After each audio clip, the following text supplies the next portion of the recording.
Welcome to One Cool Story, Tales from the University of Oregon School of Journalism and Communication.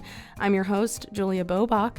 In this episode, senior journalism student Ethan Donahue sat down with Heidi Stevenson, a recent media studies graduate who came to the SOJC from a community college in Pennsylvania.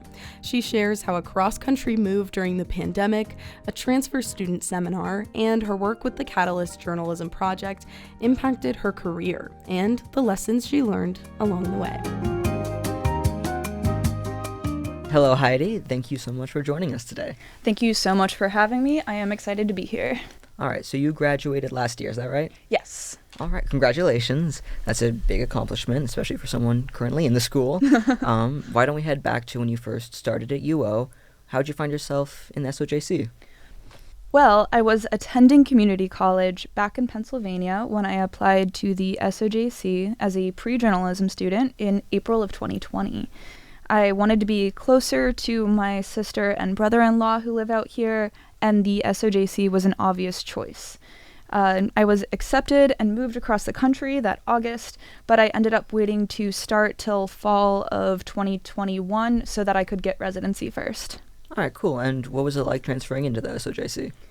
I have to give a ton of credit to the transfer seminar course I took my first term here at the SOJC. It was pretty nerve-wracking to move across the country at the height of COVID, and also especially as someone starting university who was not your typical 19 or 20-year-old sophomore. I know now that that experience is becoming more common, but at the time it took a while to feel not apart from, but a part of the campus community.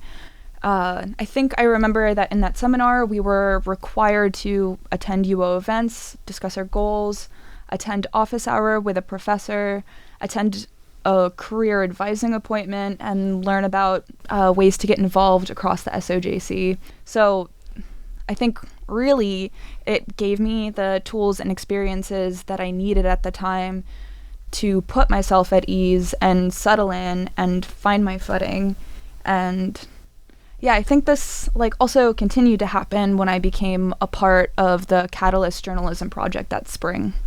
That's awesome. What did you do during your time as a Catalyst student?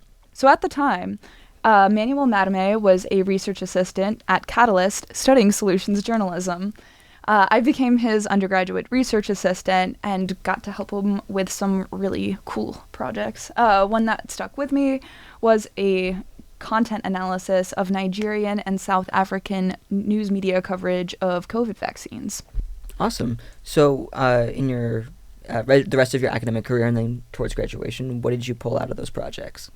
Specifically, my experience at Catalyst as a undergraduate research assistant, it was basically a pivot point. So I was originally planning on declaring a journalism major, and then my experience at Catalyst, along with the support and encouragement of Manuel, spurred my interest in conducting research and led me to pivot and pursue a degree in media studies instead. So ultimately, what I was left with was an entirely different career than originally intended.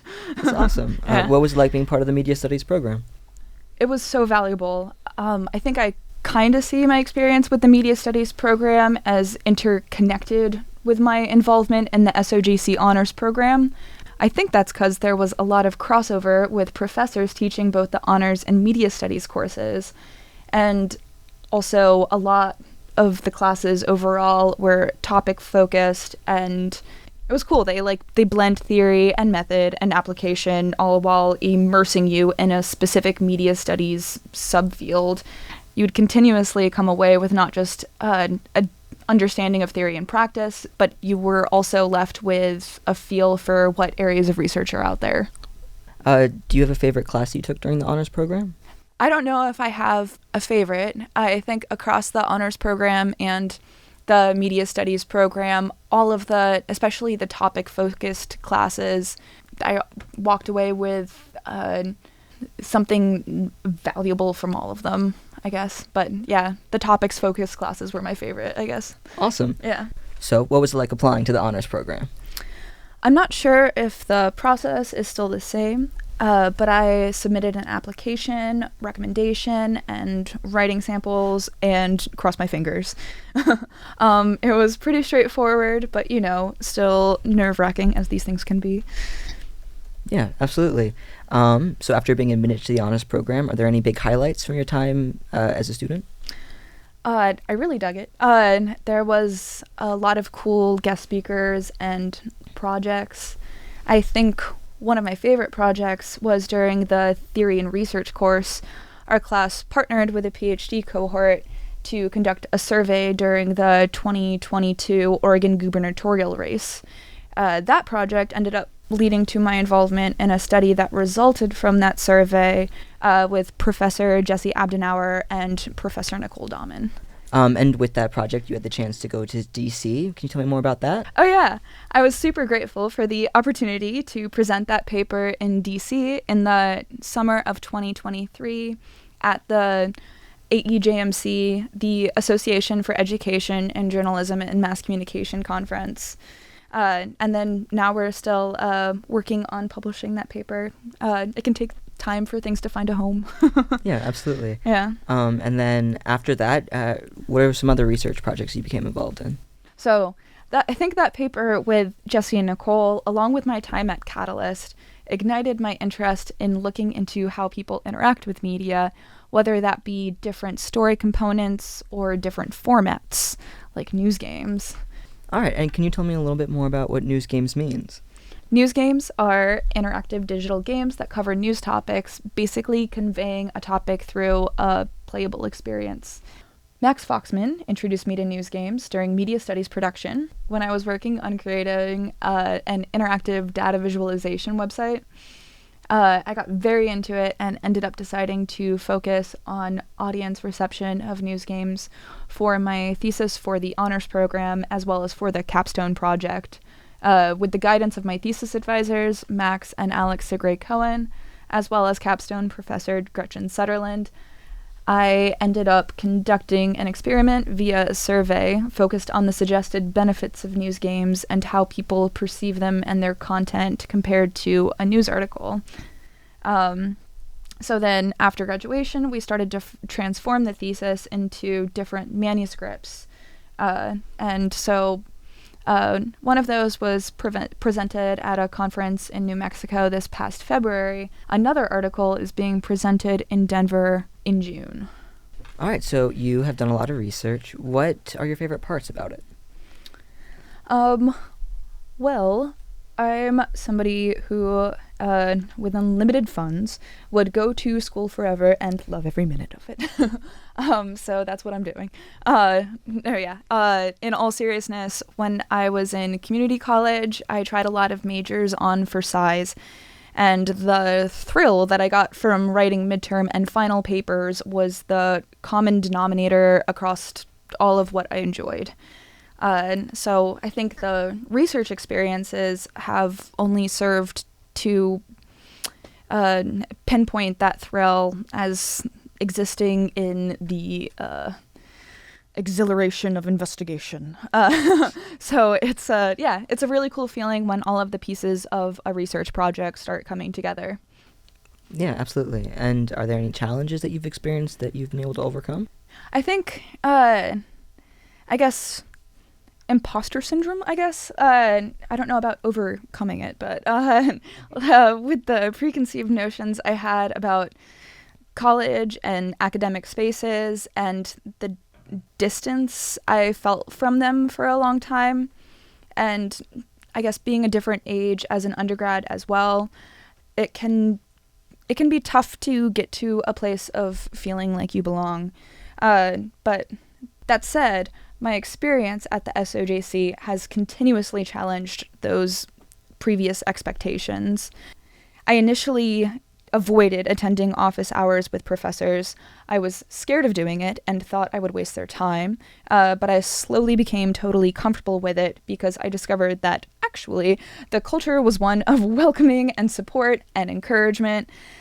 And so at the same time that I felt apart from others, I was having these totally contrary experiences of like, the doors are open, come on in. So I learned to go to office hours and seek out feedback and really accept the support from professors that is there and being so enthusiastically offered. And I guess also with that culture of support is contagious. So senior year, a group of us got together and created a thesis study group. So we'd meet once a week and check in, make goals, and support each other through all of the ups and downs. And then we celebrated when we defended. It was really special. So ultimately, I guess I learned to accept and seek out the support that's offered and to carry that on and help create the support where it's needed. All right, so now you've graduated and you're starting to search for pre-doctoral work. What made you choose that path? Alex and Max have been incredibly valuable mentors in helping me consider all of the options for paths in academia and academic adjacent areas. I think right now I want to continue getting more experience before applying for PhD programs. I've been going for research assistant and lab manager positions, and in the meantime, I'm very grateful to still be getting some ongoing experience with Max and Alex. They've opened my eyes to really cool opportunities that I didn't know existed, including for after completing a PhD, because it turns out you don't have to become a professor, although that is still something that I'm considering. As for why, I think it's not a decision I want to make lightly, and there's no rush, and I want to feel somewhat more certain about my area of focus before jumping in. All right, and how do you think that the SOJC Media Study program has helped prepare you for what you're trying to do, and why should other students join it? I think it gave me both the theoretical foundation and research skills I needed, but more importantly, it connected me with professors and grad students who are genuinely invested in my and other students' growth. I think, like I mentioned, they are there and waiting and wanting to chat and sort through ideas and plans for projects and career questions and so on. I think overall, I found a real sense of community that I wasn't expecting, and now it's what I look back on and value the most. I honestly think that it's really been the most important hinge that everything else has pivoted on for me. That they made sure, once you got up the courage to chat or seek guidance or feedback, they made sure that you knew that the door is open and you are welcome and that they want to talk with you. All right, thank you so much for sharing. That is definitely something that I think the SOJC thrives in doing.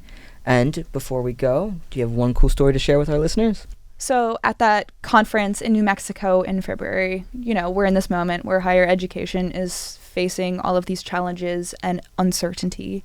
So you might expect a room full of researchers to have an undercurrent of pessimism, right? However, it was completely the opposite. The featured speaker, Sebene Selassie, had this entire room full of researchers meditate together. Like, here we are at an academic conference and we're meditating, reflecting on how we can support ourselves so we can support our communities.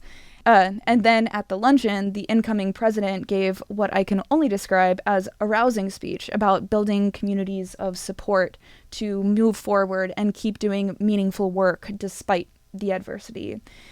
These are just two examples, but the hopeful communing was present throughout the whole conference. It was an experience that showed me that academia has a multitude of folks coming together in this incredible spirit of fortitude and community, and that's something that I would like to be a part of, Perfect. All right, perfect answer, something I also agree with. Thank you so much for coming and sharing your story with us today, and I hope you have a good rest of your day. Thank you, you too. Hopeful communing certainly never goes out of style, and it feels like it's something we need a huge dose of right now. Hey, thanks for listening to another episode of One Cool Story, Tales from the University of Oregon School of Journalism and Communication. We hope you enjoyed it. If you'd like to hear more, find us wherever you listen to podcasts and subscribe to make sure you never miss an episode. To stay up to date on what's happening at the SOJC, follow us on Instagram, LinkedIn, Facebook, or Blue Sky at UO SOJC. From Allen Hall, I'm Julia Bobach. See you next time.